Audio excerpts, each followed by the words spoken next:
आज हम जाएंगे तारापीठ और जानेंगे तारापीठ महाश्मशान की कुछ रहस्यमय चीजों के बारे में। उसी के साथ हम जाएंगे साधक बामदेव का असली घर जो कि तारापीठ से कुछ ही किलोमीटर दूर में है।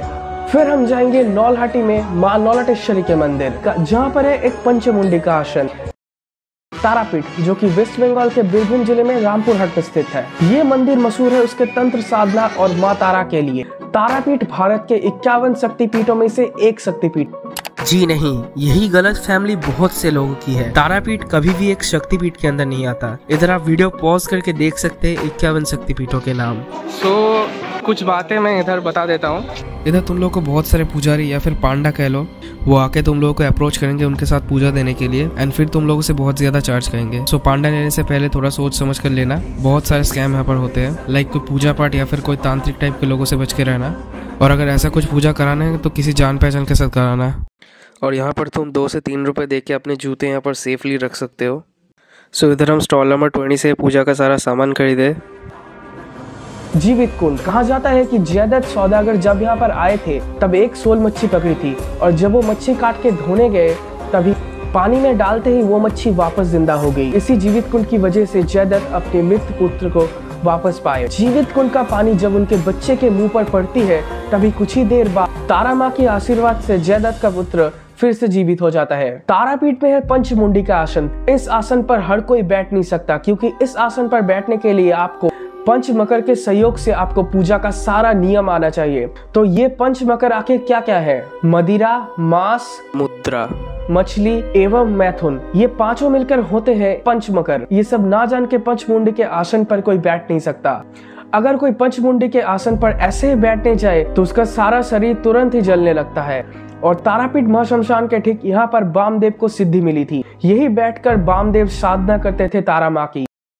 Okay guys, we entered the line and तो एक्चुअली जो लोग बीरभूम से हैं उनके लिए तो ये लाइन फ्री है, बस आपको अपना आधार कार्ड दिखाना पड़ेगा। बाकी जो बाहर से आएंगे उनके लिए पैसे दे के लाइन में खड़ा होना पड़ेगा। और अगर आप लाइन में लगना नहीं चाहते हैं और अगर आपको जल्दी पूजा देना है तो आपको VIP लाइन में जाना पड़ेगा जहाँ का टिकट 500 से 1000 तक जाया जाता है। सो करीब 1 से 1.5 घंटा लाइन देने के बाद हमारा पूजा कम्प्लीट हो गया। और इधर आपका पूजा मंदिर के अंदर नहीं बल्कि मंदिर के बाहर लाइन में खड़े होके पुजारी कर देंगे।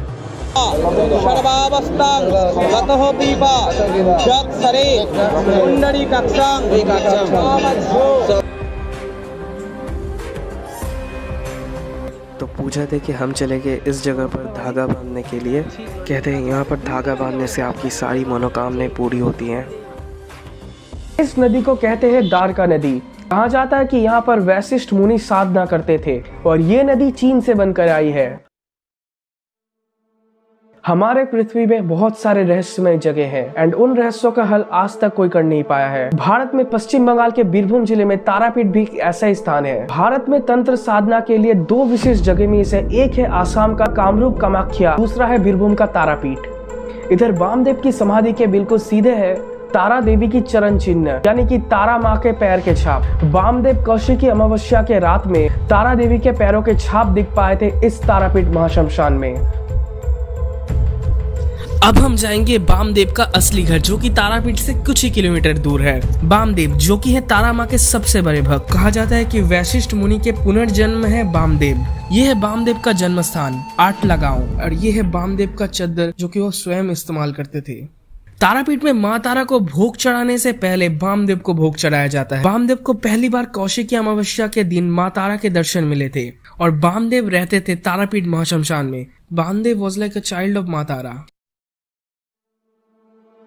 अब हम जाएंगे नौलहटी जो कि तारापीठ से 24 किलोमीटर दूर है।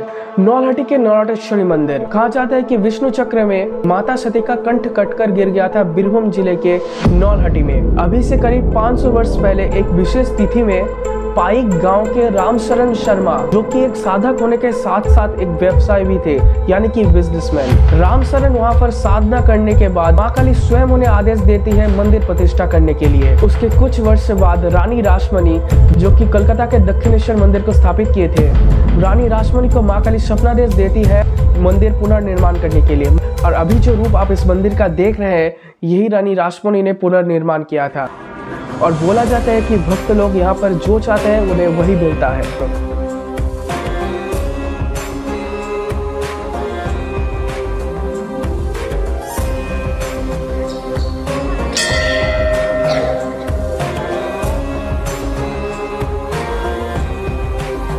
और ऐसी और वीडियोस देखने के लिए सफल उनको सब्सक्राइब करो।